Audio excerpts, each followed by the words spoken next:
Olá, boa noite. Eu sou Alessandra Matoso, conselheira do 10º colegiado do Crefono 1, e hoje a gente preparou uma live, ainda em comemoração dos 40 anos de regulamentação da fonoaudiologia. Mas antes, enquanto o pessoal vai entrando, eu gostaria de dar alguns informes, pedir para vocês seguirem as nossas redes sociais, tanto o Instagram quanto o Facebook do Conselho. Nós temos o site também, que foi todo reformulado, e ali vocês encontram todas as informações. A gente costuma deixar tudo atualizado para informar os fonoaudiólogos. E também lembrar que esse ano é ano de eleição, então o fonoaudiólogo ele precisa estar regularizado para poder exercer o direito do voto. Então a gente tem até próximo da eleição para você regularizar a sua situação. Tá bom? Esse ano, no dia 9 de dezembro, a fonoaudiologia completou 40 anos de regulamentação. E aí a gente fez o efono, fizemos várias lives em comemoração dessa data que é significativa, né? Pensando, nós somos uma profissão relativamente jovem, mas que já contribuímos muito para a sociedade.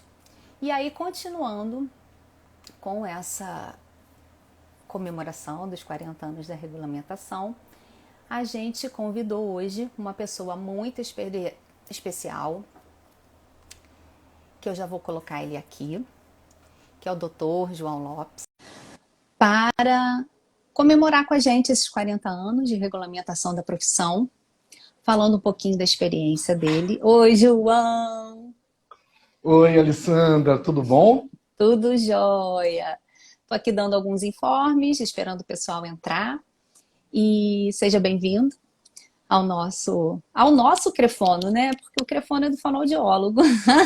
Pois é, muito obrigado, muito honrado pelo convite de vocês. Ai, obrigada, João. Você é uma pessoa muito querida, é uma estrela da fonoaudiologia, que divulga, que fala, que leva a fonoaudiologia a muitos lugares. Então, acho que a gente já pode ir começando, João. Vou só te introduzir, apesar de que já falei um pouco, já nos apresentamos e já falamos. Então, o João, ele é pós-doc em Ciências pela Fiocruz, doutor em Fonoaudiologia pela PUC de São Paulo, mestre em Fonoaudiologia e especialista em voz, professor da Universidade Veiga de Almeida, professor da Faculdade Cal de Artes Cênicas, professor do mestrado em Motricidade Oral da Faculdade de Ciências e Saúde de Alcoitão. Falei certo? Falou certo. Porque português de Portugal a gente sempre dá aquela travada, né? É, Em Portugal, em parceria com o Instituto EAP, certo? EPAP. EPAP, tem razão. Coordenador do projeto de confirmação vocal do público transgênero. E hoje o João veio aqui falar um pouquinho sobre os caminhos da fonoaudiologia na trajetória profissional e acadêmica. Dê o seu boa noite aí, João, e vamos começar o nosso bate-papo. Primeiramente, eu quero agradecer o convite, é uma honra poder participar dessa live e dividir essa live com você, né? Porque a gente é tão parceiro em vários encontros. Para mim é motivo de orgulho estar aqui e poder conversar com você. Ah, eu sou, como você já me apresentou, né? Eu sou o João Lopes. Ah, eu venho fazendo um trabalho na fonoaudiologia já há algum tempo. Eu sou jurássico. Eu me formei em 94, então já tem um bom tempo que eu me formei. E desde então, desde que eu me formei, eu estou dentro da área da fonoaudiologia. Eu vivo da fonoaudiologia desde então. E com maior orgulho isso, né? E eu posso dizer que, apesar dos percalços que todos nós temos que passar com a fonoaudiologia, principalmente pelo tempo que a gente tem de formado, e a gente sabe que a gente passou por altos e baixos, eu não esqueço nada disso, mas é a fonoaudiologia que está aí no mercado, que nos sustenta e que faz com que a gente seja pesquisador, que a gente seja cientista. E isso é muito importante para a gente. Eu me vejo cada vez mais professor e cientista, pesquisador, né, do que propriamente um fonoaudiólogo clínico. Hoje em dia, a minha atuação é muito mais na pesquisa e na docência acadêmica. Mas eu acho que as coisas caminham juntos e ninguém sai, imagino, né, da faculdade acadêmica, vai, né, galgando alguns caminhos e às vezes as coisas vão se decidindo, né? Então, João, queria te fazer uma primeira pergunta, só para a gente poder ir desencadeando a nossa conversa. Assim, em qual momento da sua formação você decidiu que iria se especializar? O que contribuiu para essa escolha? E qual foi o percurso de formação após a graduação? Na realidade, assim, eu escolhi a fonoaudiologia, eu não sei, algumas pessoas falam assim, a tal profissão que me escolheu, não fui eu que escolhi. Na realidade, eu escolhi a fonoaudiologia e eu lembro até hoje o porquê e por qual motivo eu escolhi a fonoaudiologia. Eu fazia teatro lá em Niterói, eu sou de Niterói, eu já não moro lá há muitos anos, mas eu sou formado pela Pestalozzi em Niterói, que infelizmente acabou, é uma dor muito grande para a gente, né? Mas eu sou formado pela Pestalozzi e eu fazia teatro em Niterói.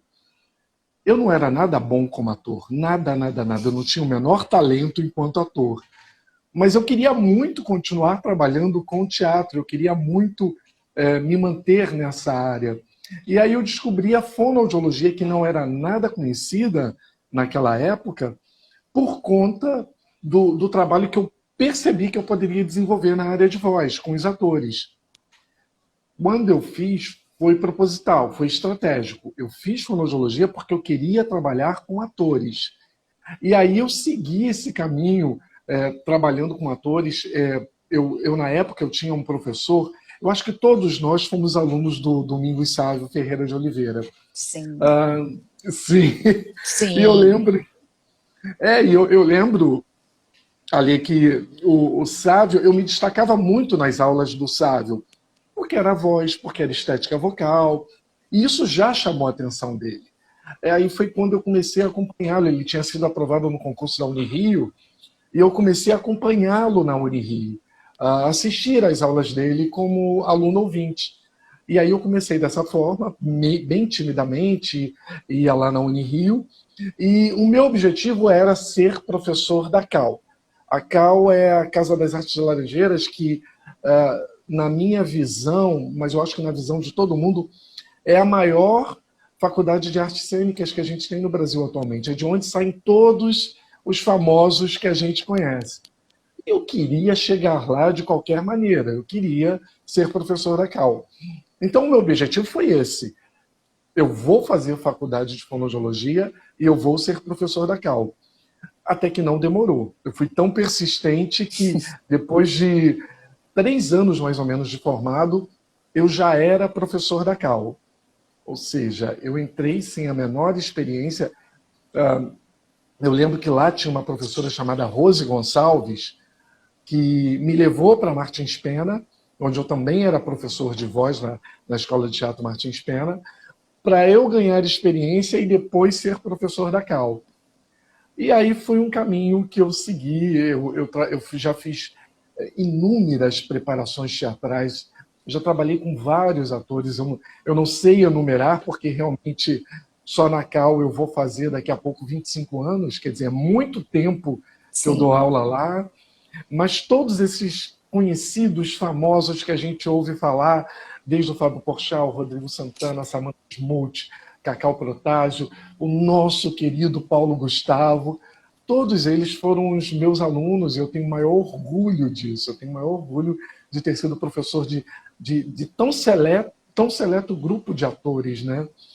E aí eu comecei lá na CAL, eu fui convidado logo depois para ser professor da faculdade que eu dei aula, que era Pestalozzi, para dar uma disciplina que era estética vocal, no lugar do Domingos Sávio. E logo depois eu comecei a especialização em voz, que eu falei, eu tenho que melhorar isso, né? Era uma época que a graduação permitia que nós pudéssemos ser professores. Hoje em dia, não. Hoje em dia você tem que ter, no mínimo, o mestrado para ser professor. Não só para fonoaudiologia, né? Isso para a carreira de professor em qualquer área, né? Pois é, em qualquer área. E aí eu segui esse caminho, né? Aí eu fiz um mestrado em fonoaudiologia e tive como tema a dissertação de mestrado. A minha especialização eu fiz com tema sobre a voz do ator. Aí depois eu fiz o mestrado em fonoaudiologia, também falando sobre a voz do ator. E o doutorado eu fiz também em fonoaudiologia na PUC São Paulo. Eu tive essa coragem de morar no Rio de Janeiro e estudar em São Paulo.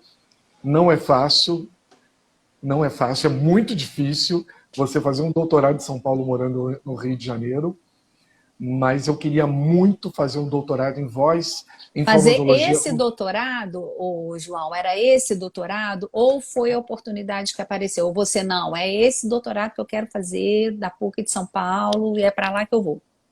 Eu passei para 3 doutorados, na realidade.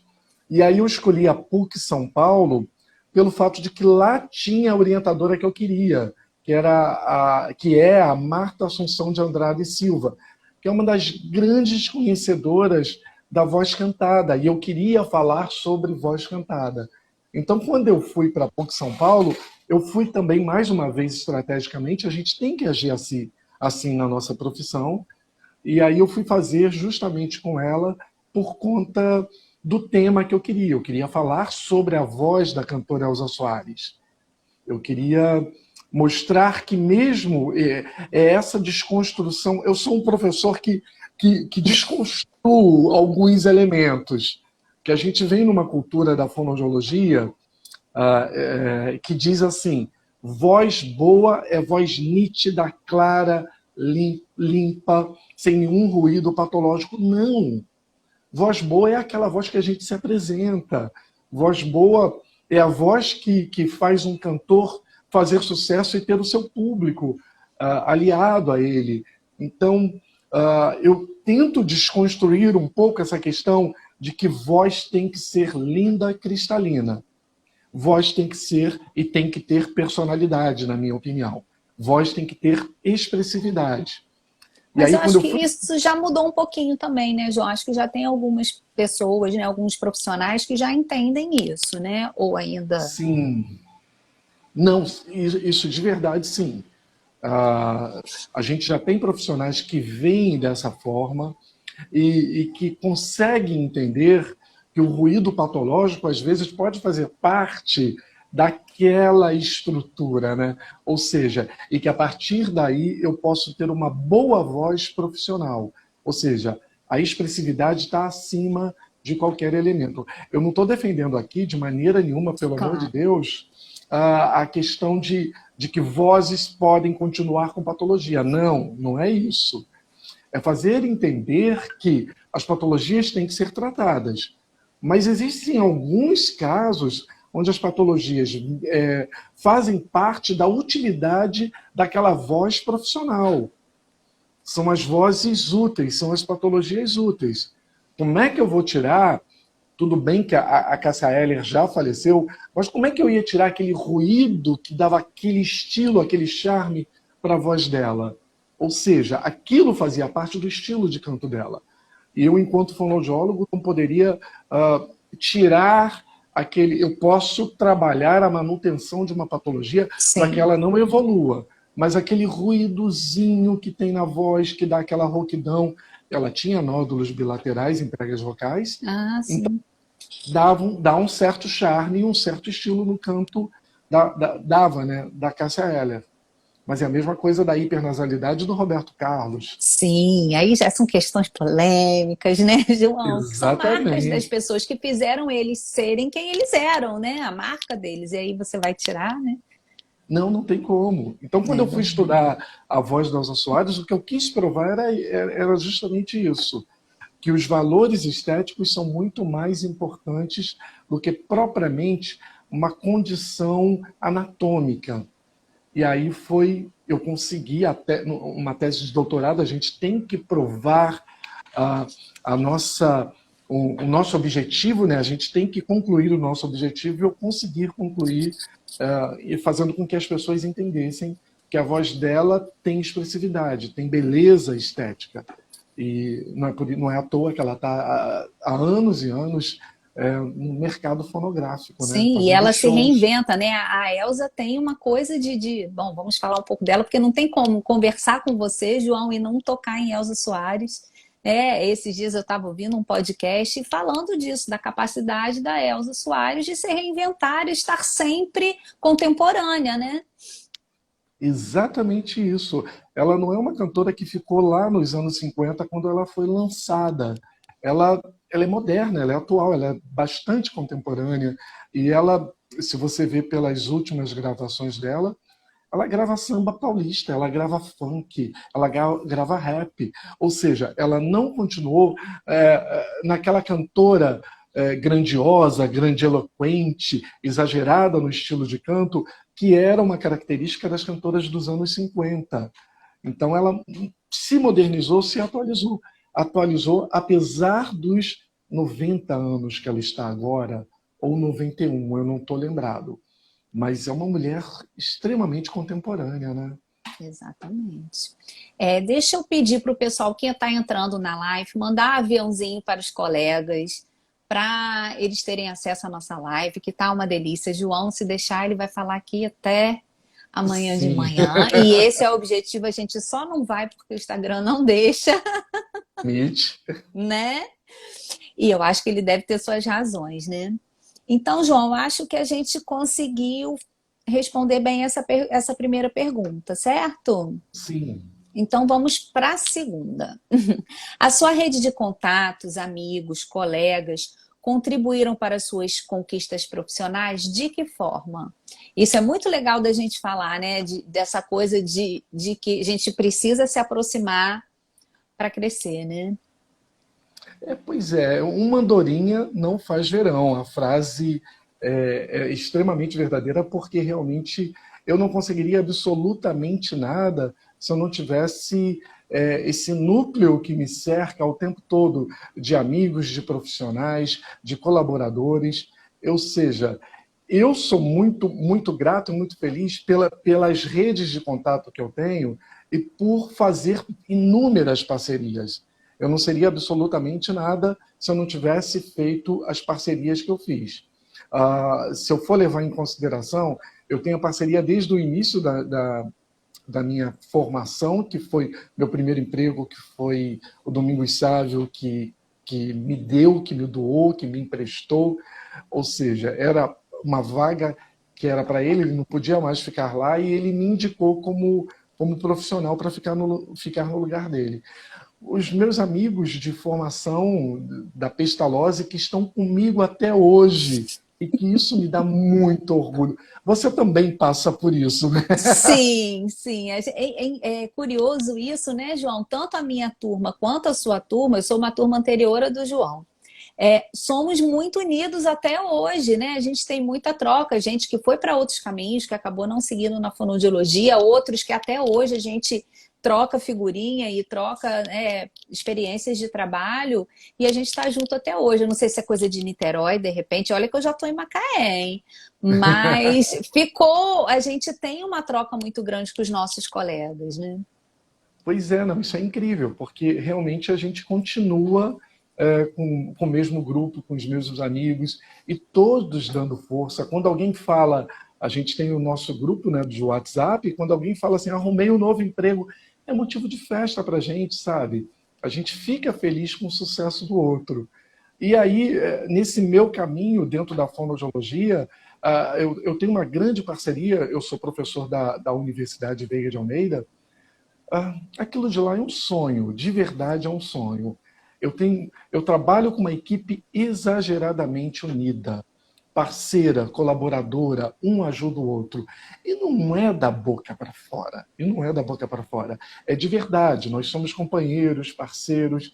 Então, os meus amigos da fonoaudiologia dentro da universidade, os professores da Universidade Veiga de Almeida, e aí nós temos o Reinaldo Lopes, Isabela Poli, a Fabrícia, a Rita Lenisa, vários outros professores são extremamente especiais e muito parceiros. E eu consegui uma parceria muito bacana que me foi concedido pela universidade, que é a parceria com os alunos. Olha que coisa maravilhosa. Os meus alunos acabam se tornando amigos, porque, não todos, claro, não tem como, mas boa parte deles se torna meus amigos e a gente consegue essa parceria. Então a gente acaba tendo uma relação que foge à universidade e que passa para o âmbito profissional. Eu tenho vários amigos, até mesmo para o projeto com o público trans, que a gente já vai falar, se eu não tivesse a parceria da Gisele Braga, que na época era acadêmica de fonoaudiologia, talvez eu sozinho não teria continuado o projeto, não teria conseguido. Então, é muito importante a gente ter os alunos como parceiros também. Sim, e a gente sabe, né? A gente não, vocês que são professores, né? Eles serão os nossos colegas, né? A gente precisa influenciar positivamente e estar junto deles, porque eles são futuros fonoaudiólogos, né? Eu acho que isso que é o bonito da graduação, né? De você dar aula na graduação. Porque você já sabe que aquela pessoa ali vai ser o seu colega daí a um tempo, né? E inspirar, né, João? Porque eu acho que você inspira muitas pessoas. Que coisa boa.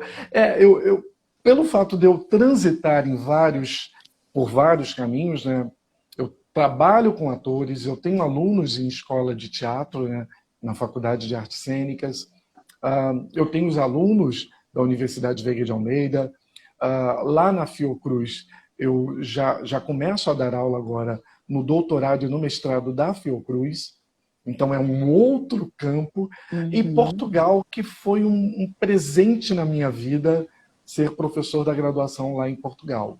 Isso para mim é um motivo de muita felicidade, porque na realidade, mesmo eu tendo que participar de um processo de escolha do professor que iria dar a disciplina que eu ministro lá, para mim é um motivo de muito orgulho conseguir sair.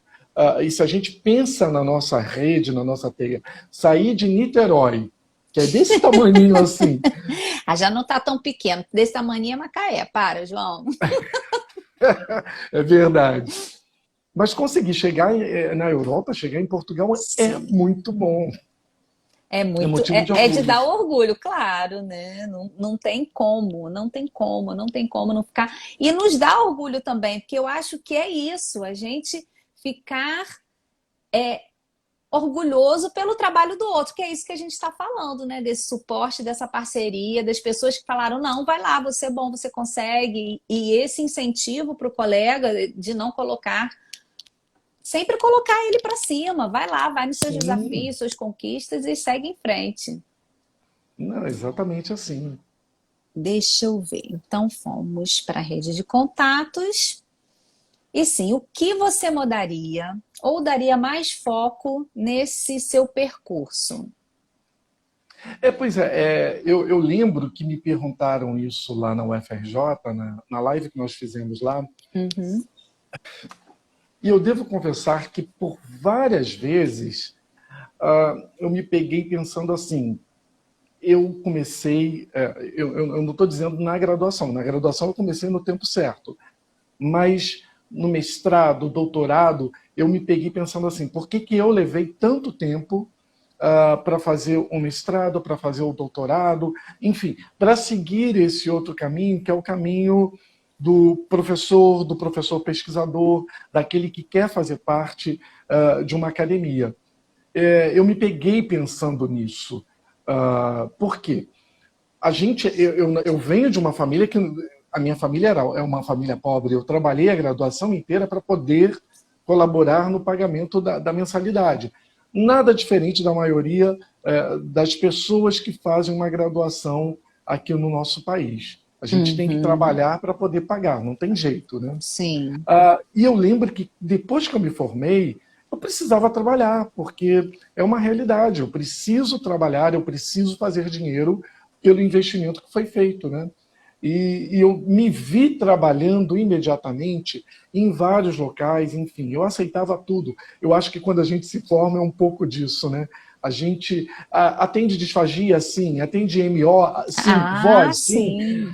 a gente vai para tudo quanto é lado, para tudo quanto é lugar, porque a gente precisa fazer dinheiro e até mesmo ver as afinidades dentro das áreas, o que nos interessa profissionalmente. E eu lembro que eu fiquei muito tempo trabalhando. Eu fiquei muito tempo trabalhando e adiando essa possibilidade do mestrado e depois adiando a possibilidade do doutorado. Eu acho que isso me incomodou de uma certa forma. É uma coisa que eu falo para os meus alunos. Não deixa para fazer muito tarde, porque parece que a coisa fica um pouco mais distante. Então, assim, se existe a possibilidade de terminar a graduação, fazer uma pós-graduação, e se quer ser um professor de uma academia, da Faculdade de Fonoaudiologia, vai fazer o mestrado e vai fazer o doutorado. Se puder fazer isso imediatamente, melhor para você. Então, o que eu sinto falta é desse tempo que eu deixei passar e que eu modificaria. Hoje em dia, se eu me formasse hoje, com o pensamento, eu quero ser professor. Eu não quero ser tão somente, não quero ser só fonoaudiólogo, eu quero ser professor. Eu ia fazer tudo muito rápido, Alessandra. Tudo muito rápido. Eu ia fazer mestrado, doutorado, pós-doc, tudo emendado um no outro. Mas eu acho, João, que também lá atrás, eu acho que não tinha tanta oportunidade de mestrado, doutorado. Eu acho que, eu estou te defendendo, para não dizer que você começou tarde, mas eu acho que talvez não tivessem tantas oportunidades de curso de mestrado e doutorado dentro da fonoaudiologia. Você até me corrige se eu estiver errada, mas lá no nosso início não era tão comum. A gente fazia uma pós, nem até as especializações. Olha nós entregando a idade aqui, João. Não, isso é verdade. Nós fizemos pestalose numa época que não existia o FRJ ainda, não tinha a Faculdade Sim. Federal. Então, Quer dizer, até tinha a o Federal, FRJ, não tinha o curso, né? não tinha o curso de Curso de fonoaudiologia fono, né? na Eu não sei nem que UFRJ. ano que começou o curso da UFRJ, você sabe?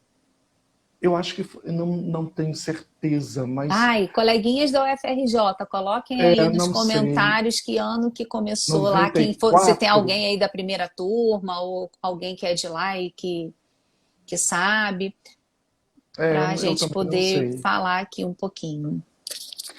João, O que eu só para te percebo. dizer que tem algumas perguntinhas aqui, mas depois eu vou, que o pessoal colocou aqui, podem Ah, colocar perguntas que eu vou passando para ele. Por isso que eu estou assim meio de cabeça baixa, que eu estou anotando aqui, mas daqui a pouco eu passo para você, tá bom? eu só vou complementar com um detalhezinho que você falou que a gente não tem especialidade, não tem mestrado, não tem doutorado. Na nossa área de verdade não tem, principalmente aqui no Rio de Janeiro. Os meus alunos viram para mim e perguntam assim: professor, eu quero fazer um mestrado em fonoaudiologia, quero fazer o doutorado em fonoaudiologia. Onde que eu faço aqui no Rio? Não tem, a gente tem que ir para São Paulo, por isso que eu fui para São Paulo. Infelizmente não tem. Então, assim, os nossos alunos, eles têm que fazer em outras áreas, ou em outras instituições que ofereçam outro mestrado, outro doutorado, mas que seja do interesse deles, porque realmente a gente ainda está um pouco empobrecido nesse sentido. A gente ainda Uhum. luta contra isso. Mas dá para fazer mestrado, se alguém quer trabalhar com ator em artes cênicas na Unirio, dá para fazer mestrado na UFRJ em várias áreas, na Fiocruz, que é brilhante, que é fantástico, dá para fazer mestrado e Isso, até doutorado. perguntou a Bia Viana Rosa. Ela na Fiocruz tem mestrado em fono? Ela fez exatamente essa pergunta. Beijo, Bia. Foi minha aluna. Ah, imaginei. Linda. Não tem em fonoaudiologia, mas pode se fazer em saúde pública, em ciências, em outras áreas que vão agregar a fonoaudiologia. É possível fazer. É prestado um concurso, né? E através desse concurso eles selecionam os candidatos que vão fazer o mestrado. Passa, Mas é né, por um possível processo fazer. seletivo e tudo, né? Sim, passa por um processo seletivo. A Esther, nossa presidente, Sim, beijo. que sua colega de trabalho já teceu inúmeros elogios a você, perguntou como que o seu tema de mestrado foi, ou como que o seu tema foi recebido lá no doutorado. Tem uma coisa muito interessante que foi. quando eu cismei, eu queria falar sobre a voz da Elza Soares, da cantora Elza Soares. Era uma coisa que me instigava e me intrigava muito, eu precisava falar sobre essa voz. Eu levei inicialmente aqui para a Universidade Veiga de Almeida, que tinha um mestrado em fonoaudiologia e foi negado na época. Eles acharam que não era um tema tão interessante assim. Agora você tenta perceber a contradição disso, Alessandra. Eu vou e tento Unicamp e tento PUC também em São Paulo. Eles ficaram enlouquecidos com esse tema e falaram assim: Elza, é um tema fantástico. Ou seja, a recepção do público, dos professores, orientadores de São Paulo, foi gigantesca com relação a esse tema. Olha que interessante isso. E aqui no Rio de Janeiro foi negado a princípio, né? Pelo menos na minha primeira tentativa. O tema foi muito bem recebido. E foi, é claro, assim, muito instigante, porque a gente não sabia qual o caminho que ia seguir. Apesar de ter que apresentar um projeto, nós não tínhamos, eles queriam modificar toda a proposta para poder fazer com que aquele tema se tornasse mais rico ainda. Então eu tive que dividir a minha tese em duas partes, que foi uma proposta da banca, onde em uma parte eu tive que fazer uma análise do discurso da Elza Soares, e foi uma análise do discurso segundo Bardot, que é difícil, que eu tive que aprender, tive que estudar isso para poder analisar toda a entrevista que eu desenvolvi com a Elza Soares. E a segunda parte foi a análise perceptiva, auditiva e acústica da voz de Elza Soares em 5 canções de evidência na vida dela. Foi um tema que foi muito instigante e que todos ficaram muito interessados lá em São Paulo. A minha banca teceu elogios do início ao fim, principalmente por conta do caminho que eu segui, né, da qualidade da escrita, principalmente, mas foi muito bem visto por ser uma homenagem, de uma certa forma, a uma pessoa que está viva, né? Então isso também foi muito feliz para a gente, muito bom. Muito legal. Eu puxando sardinha para o meu lado, já trouxe João aqui a Macaé, né, para apresentar o mestrado dele. E a gente tem que falar da apresentação, do doutorado, e da apresentação linda que o pessoal fez aqui, do grupo da terceira idade, cantando Elza Soares. A Lu, Sim, por acaso, lindo. não está aqui, Lu Aguilar, eu já vi que ela está te seguindo, fazendo curso e tudo, que é uma fofa também. E foi muito legal da gente conseguir juntar essas coisas todas e sempre... Eu vou voltar a fazer jornada aqui. É sempre uma coisa interessante. Não, a gente vai voltar. Deixa eu poder aglomerar. Vamos lá. Eu já perguntei do que você mudaria, né? Eu daria mais foco nesse percurso. Foi a última pergunta. E a gente já está chegando aqui. Alguém tem alguma pergunta? Coloque aqui. As pessoas colocaram que parece que foi no ano de 94 que o UFRJ começou 94. O curso de fonoaudiologia. Alguém colocou 94. Teve gente que botou 94, teve gente que colocou 95. Deixa eu dar uma olhadinha aqui. A gente já não podia fazer. Já estávamos formados, inclusive. Pois é. Eu quero falar um pouquinho ali, enquanto você está vendo aí, do que fez o meu nome de uma outra forma, que foi o projeto com público trans. Isso, então vamos falar um pouquinho disso agora. Que é uma marca sua, né? Que foi uma coisa que você desenvolveu. Vamos lá. Pois é, o projeto, eu já tinha um interesse para falar sobre a voz do público trans, de homens e mulheres trans. Na realidade, eu tinha esse interesse desde da época que eu fiz especialização em voz. Na época, as minhas orientadoras me desanimaram falando: olha, você quer falar de voz de travesti? Não era trans, não era transgênero. Tem quanto tempo isso, João? Quando você começou com o projeto, a tentar idealizar? O projeto começou em 2016. A gente começa em 2015, com toda a parte teórica do projeto, da proposta e tudo mais, para ser aprovado pela reitoria da universidade. É um projeto de extensão dentro da universidade. E a gente inicia no Dia Internacional da Mulher, em março, né, de 2016. Foi uma data que a gente escolheu propositalmente e bem simbólica, né? Mas a gente começa, eu saio da minha especialização com uma negativa dizendo que não tinha como estudar voz de travesti, naquela época se chamava travesti, eu estou Uhum. falando de 1998, mais ou menos. E aí eu fico esse tempo todo nessa curiosidade. Teve uma coisa que me chamou a atenção, que foi João, o vou fato só de fazer que... uma pausa aqui. Você é uma pessoa persistente, né, João? Que você tem um negocinho Sim, que te cisma ali, você vai atrás daquilo até conseguir, né? pois é, mas eu acho que é o investigador, né, o pesquisador que faz isso com a gente. Mas eu lembro que tinha uma coisa que me chamou a atenção, que foi o fato de que eu já estava há anos trabalhando na Cal e na Martins Pena também, e até fazendo preparação vocal de espetáculos teatrais, onde eu fazia eu fazia atrizes ficar com vozes masculinas e fazia atores ficar com vozes femininas.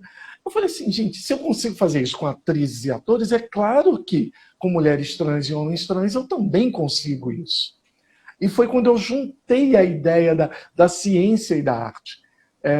Algumas pessoas me perguntam assim, você não foi o único, e não é o único que trabalha voz do público trans aqui no Brasil. No Brasil. Mas por que você conseguiu esse destaque?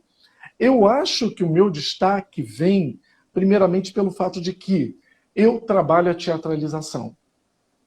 Eu entendi que não é só trabalhar uma laringe, mas é trabalhar o quê? Toda uma performance que vai trazer mais expressividade para esse homem e para essa mulher trans.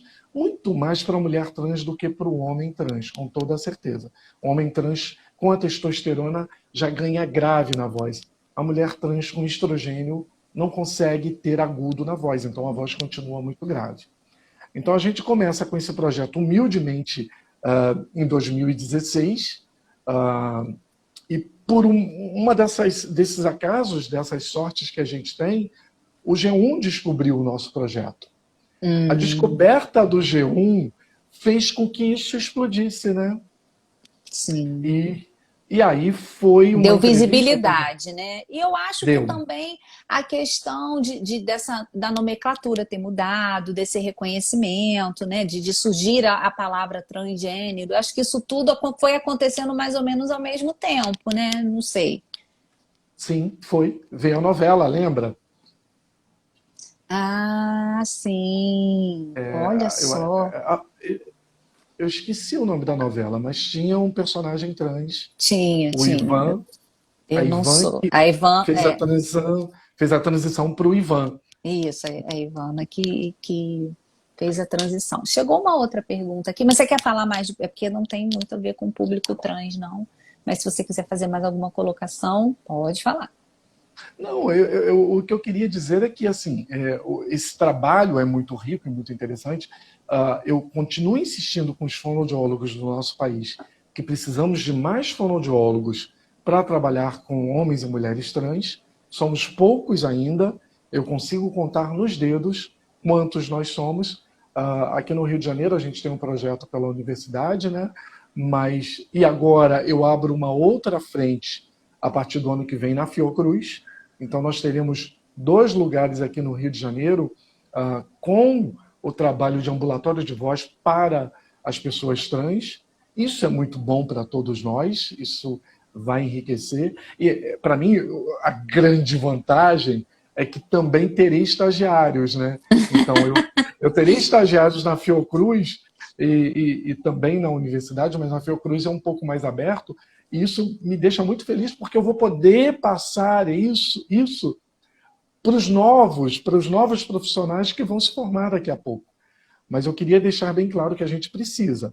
Para vocês terem uma ideia, é claro que eu fui para Portugal, ser professor de Portugal, por conta do trabalho que eu desenvolvo com o público trans, e o projeto chegou na Europa e nos Estados Unidos. Então, eu fiquei conhecido na Europa, na Espanha, na França, em Portugal. Eu atendo pacientes, hoje em dia, da França, Estados Unidos, Canadá, Portugal e Espanha. Gente, muito Então, internacional.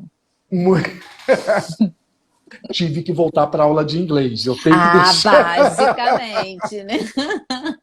Mas isso Tive é que bom voltar. também, João. Mas você já gosta de estudar, você já gosta de tudo. Não, e mestrado, doutorado, é porque é leitura, né? Aí é diferente, né? Você ler um artigo em inglês é uma coisa, você falar com seu paciente em inglês é outra coisa, né? Pois é, não, isso foi muito bom. E é claro que, assim, isso rendeu o capítulo do livro que saiu em 2018 ou 2019, eu não estou lembrado, esse livro super atual que saiu pela Sociedade Brasileira de Fonoaudiologia, onde tem um capítulo que eu escrevi junto com o Rodrigo Dornelas e a Maria Elza Dorfman sobre a voz do público trans e de toda a terapia vocal, como desenvolvê-la. Então, eu acho bacana para quem se interessa procurar esse livro. Se chama Atualidades em Voz Clínica.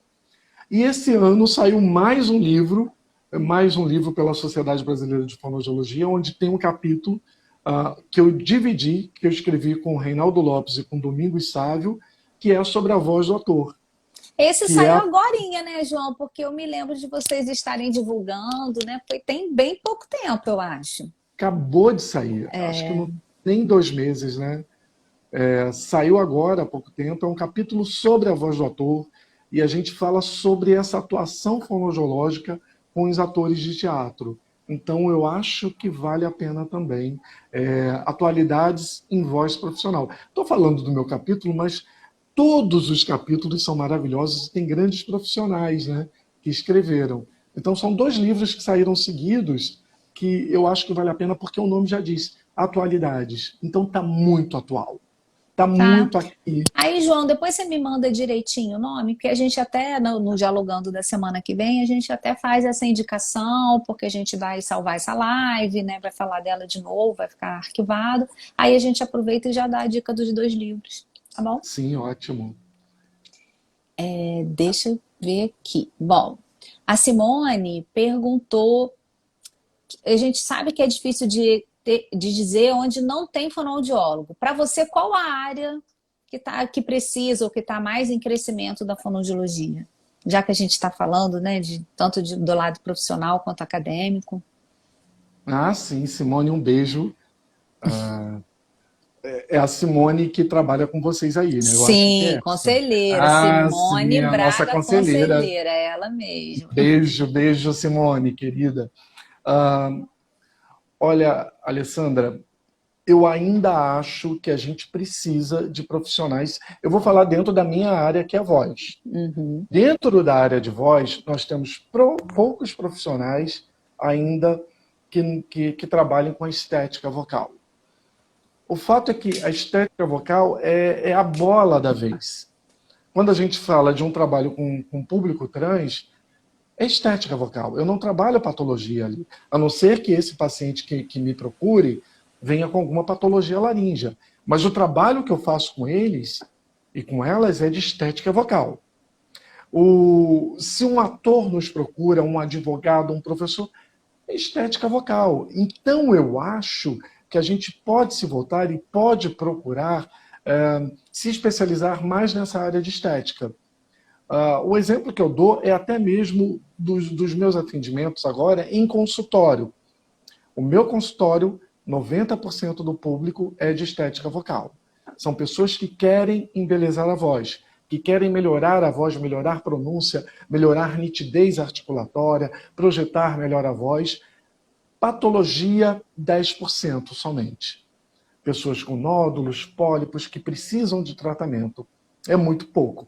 Mesmo assim, eu ainda acho que na área de voz, os profissionais ainda não se dedicam, pelo menos o que eu percebo, né? Agora, um pouco mais, eu vejo algumas pessoas, até bastante pessoas, colocando um atendimento com um cantor, com uma cantora. Eu acho isso muito bacana e estou vendo que o trabalho de estética está acontecendo.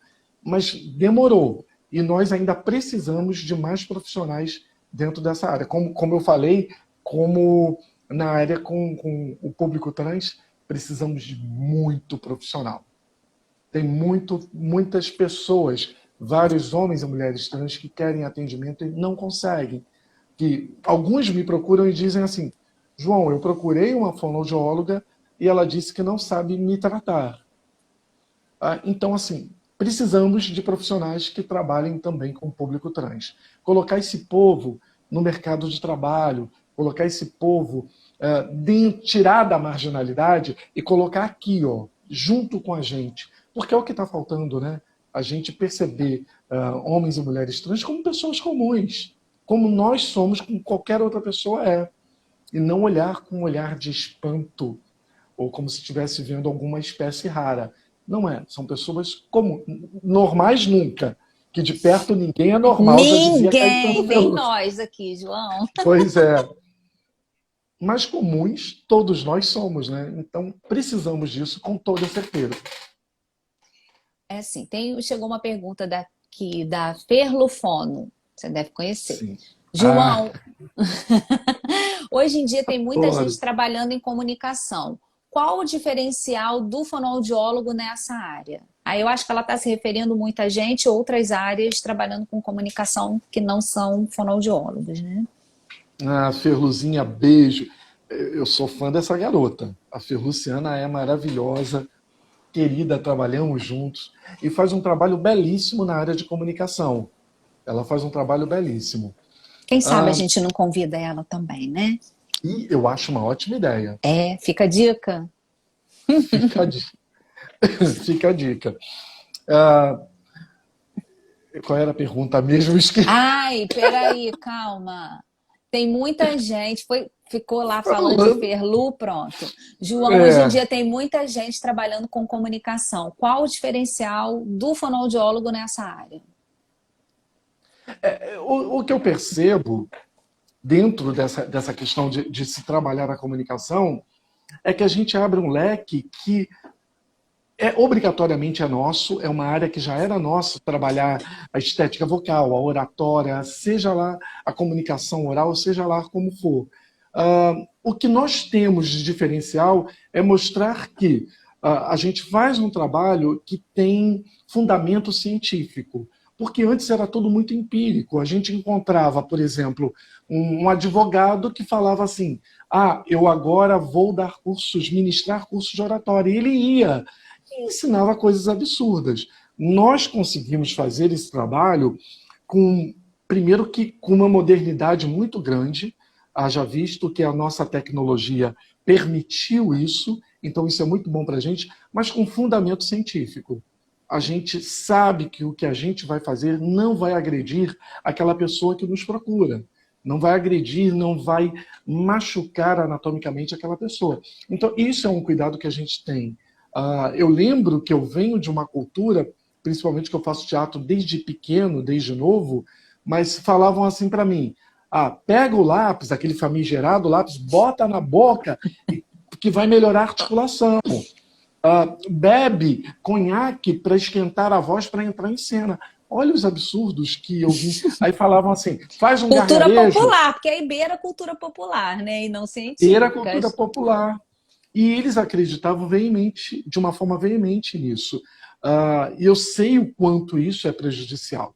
Então, mudar isso, porque no teatro, e aí eu posso falar com um pouco mais de clareza, no teatro eu ainda encontro jovens alunos que dizem assim, mas eu fazia teatro lá no meu bairro e o meu professor de teatro colocava lápis na boca de todo mundo, mandava a gente mastigar gengibre direto. Então, assim, a gente tem que desmistificar tudo isso e mostrar que a ciência pode vir acompanhada desse trabalho que a gente desenvolve na comunicação e trazer, claro, mais expressividade, mas principalmente trazer saúde vocal, que é o nosso objetivo. A Priscila Galindo, que também é conselheira, estão todas aqui. Sim. Qual seria o caminho para trabalhar com estética vocal? Já que a gente falou, né, de formação, eu acho que é nesse sentido que ela está falando. Pois eu comecei sem muita experiência, mas assim, eu lembro que o caminho que eu segui, Priscila, foi o seguinte,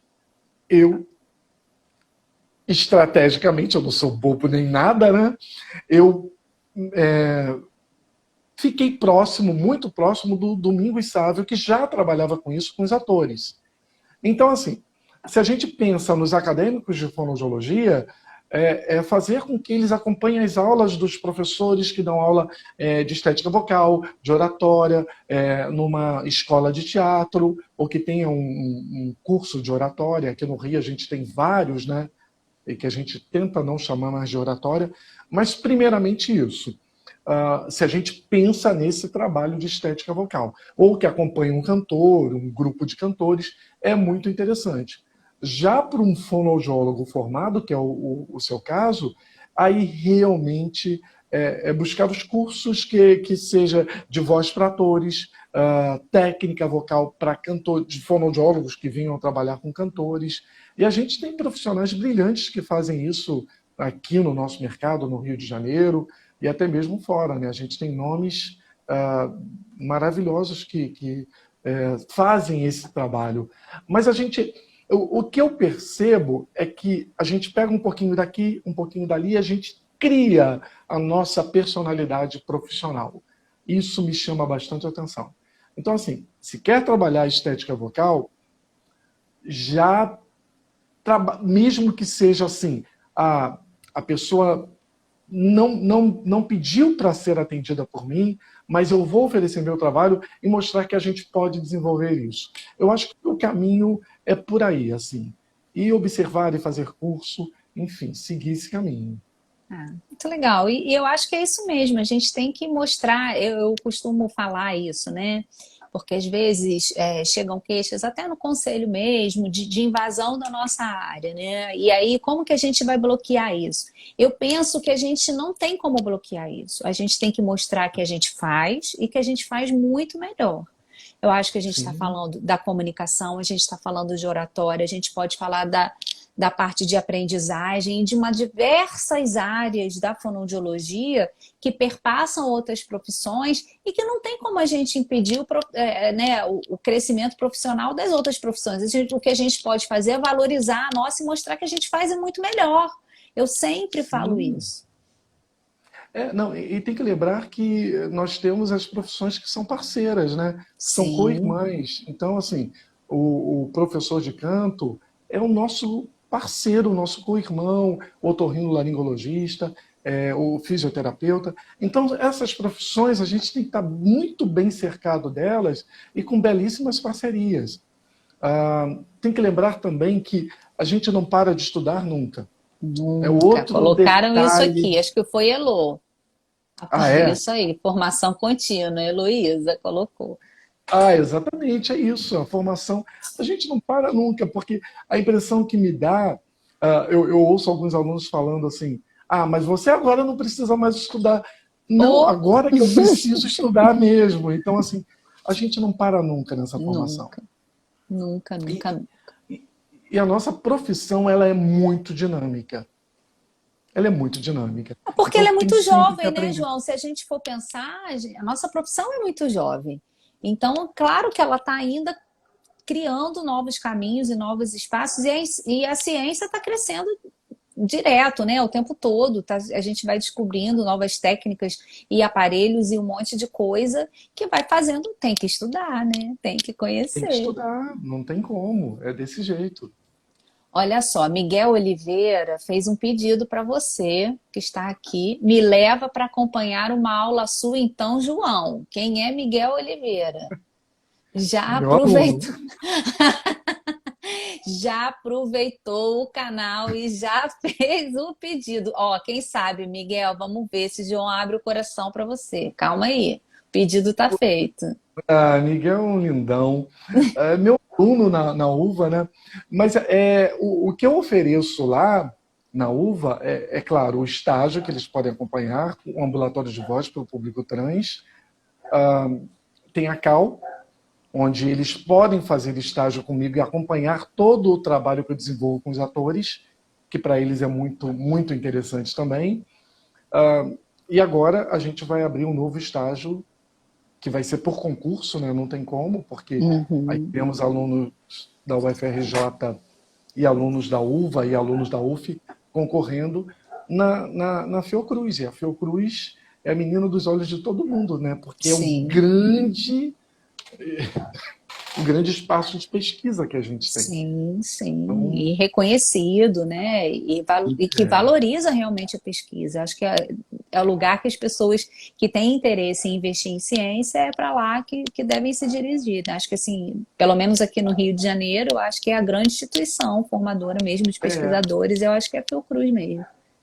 pois é, no mundo, né? No É mundo. referência mundial. Então, a, a gente tem vários campos aí de estágio, quer dizer, eu ofereço pelo menos três que vai Aí, onde eles Miguel. quiserem entrar, quiser.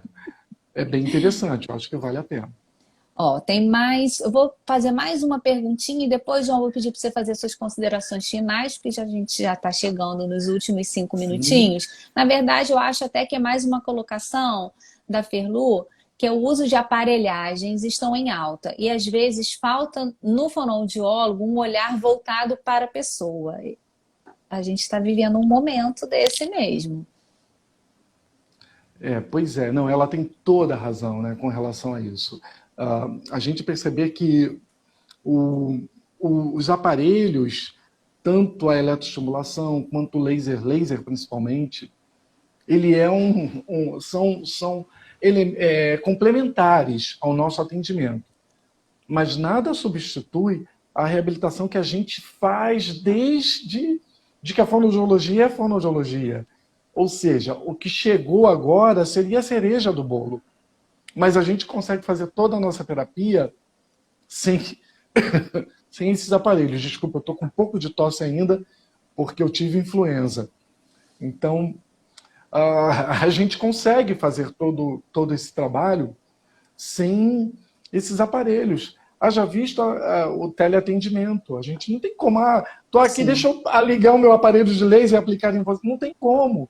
E dá certo. Então a gente tem que lembrar que eles são coadjuvantes, mas que o nosso trabalho, o nosso trabalho terapêutico, ele continua. O que a gente tem que pensar sempre nesse trabalho terapêutico é a gente pode se modernizar. A gente tem que perceber que alguns exercícios já têm adaptações. Então a gente tem como se modernizar o tempo todo para não ficar somente naquela prática dos exercícios mais antigos. Mas não tem como fugir da nossa estrutura, da nossa essência. Mas vale a pena usar tanto o laser quanto a sim, eu acho que eletroestimulação, isso a gente enfim. tem que deixar claro que a gente não está questionando o uso dos aparelhos, mas assim, lembrando que muito mais do que o aparelho, né, a fotobiomodulação ou qualquer aparelho, é o fonoaudiólogo que opera aquilo ali, né, e usa aquela tecnologia em prol do seu cliente, do seu paciente. João, temos 3 minutinhos, eu vou agradecer você, muito obrigada. Você sempre generoso, né, com os convites e se colocando à disposição. Agradecer todo mundo que entrou aqui na live, que fez suas perguntas. Espero que eu não tenha deixado passar nenhuma, porque eu também estou lá e aqui prestando atenção, mas eu acho que eu consegui pegar tudo. E vou pedir para você fazer suas considerações finais, deixar um beijo, porque você é um querido. E até a próxima, que eu gosto de deixar os caminhos abertos, né, João? Sim, com certeza. Ale, eu tenho que agradecer o convite de vocês. Foi uma honra poder participar dessa live com você e falar um pouquinho da minha experiência de vida, de tudo que eu já vivi e das coisas que ainda vão acontecer, né? Porque eu também falei um pouquinho do futuro. Fico muito feliz. Ah, eu tenho que falar um pouquinho para esses jovens que estão entrando aí na fonoaudiologia e até mesmo os acadêmicos de fonoaudiologia, que é não dá para desistir dessa profissão. É uma profissão extremamente jovem. A gente precisa de profissionais, a gente precisa de pessoas que vão formar e que vão trazer uma fonoaudiologia do século XXI. Então, assim, não desistam. Por piores que sejam as situações, por mais percalços que aconteçam nas vidas de vocês, não desistam da fonoaudiologia, porque é uma profissão bonita, linda, sensível, é uma profissão da comunicação e que a gente realmente precisa de profissionais que sejam brilhantes e que modifiquem todo esse olhar que se teve na fonoaudiologia e que a gente tem que trazer um olhar renovador, vislumbrar o belo, mas que venham com energia e com vontade de trazer coisas boas para o nosso futuro. Porque é a profissão do futuro. É uma profissão muito jovem, mas é uma profissão do futuro também. Tá joia, João. Eu vou encerrar aqui para a gente não ser cortado, porque aqui Sim, olha, estão até dando um tempinho a mais para a gente, porque deu 8h30, mas eu acho que a gente cumpriu o nosso objetivo. Você foi brilhante. Em nome do Crefono 1, eu agradeço demais a sua presença. Essa live vai ficar gravada, depois a gente deve subir também para o YouTube. E agradecer a todos e desejar uma boa noite. Boas festas, que a gente já está no encerramento do ano. Parabéns para os nossos 40 anos, né, de regulamentação da parabéns. profissão. Que venham muitos anos a mais aí para gente, tá bom, João? Muito obrigada. Obrigado, beijo. Tchau. Tchau. Sim.